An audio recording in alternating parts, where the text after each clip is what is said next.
কবিতাৰ শিৰোনাম আপোনাৰ চহৰত মোৰ প্ৰথমটো খোজ। কবি প্ৰিয়ম শইকীয়া, পাঠ প্ৰীতিপংকী গগৈ। এয়া আপোনাৰ চহৰত মোৰ প্ৰথমটো খোজ। আপোনাৰ চহৰত পদাৰ্পণ কৰোঁতে মোৰ এনে লাগিল যেন গছত বহি থকা কেতেকী চৰাইজনীয়েও মোক আদৰিবলৈহে যেন গীত জুৰিলে।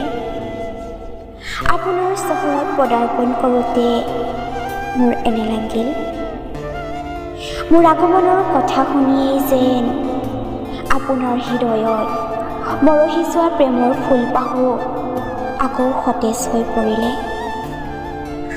সঁচাকৈয়ে আপোনাৰ নগৰী প্ৰেমৰ নগৰী। আপোনাৰ চহৰতেই আছে উষা আৰু অনিৰুদ্ধৰ প্ৰেমৰ জীৱন্ত কাহিনী। আপোনাৰ চহৰতেই আছে হজৰত মহম্মদে খন্দাই যোৱা হজৰা পাৰ পুখুৰী। আপোনাৰ চহৰতেই আছে ডক্টৰ ভূপেন হাজৰিকাদেৱৰ কলাভূমি। প্ৰিয়তম, এয়া আপোনাৰ চহৰত মোৰ প্ৰথমটো খোজ। চিত্ৰলেখাক সুধিছিলোঁ মই আপোনাৰ কথা। চিত্ৰলেখাই মোক ক'লে, প্ৰেমৰ নগৰীৰ যদি প্ৰেমৰ কবিতা পঢ়া তেতিয়াহ'লে লুইতৰ পাৰলৈ যোৱা। তাত তুমি এজন মাতাল কবি প্ৰেমিকক লগ পাবা, যি কেৱল নিজৰ কল্পনাৰ প্ৰেয়সী সাগৰিকাৰ কাৰণে কবিতা লিখে।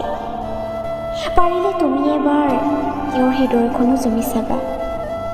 তুমি পঢ়িবলৈ পাবা তেওঁৰ হৃদয়ৰ কোঠালীত গজালেৰে লিখি থোৱা সাগৰিকাৰ নামত হাজাৰ হাজাৰ প্ৰেমৰ কবিতা।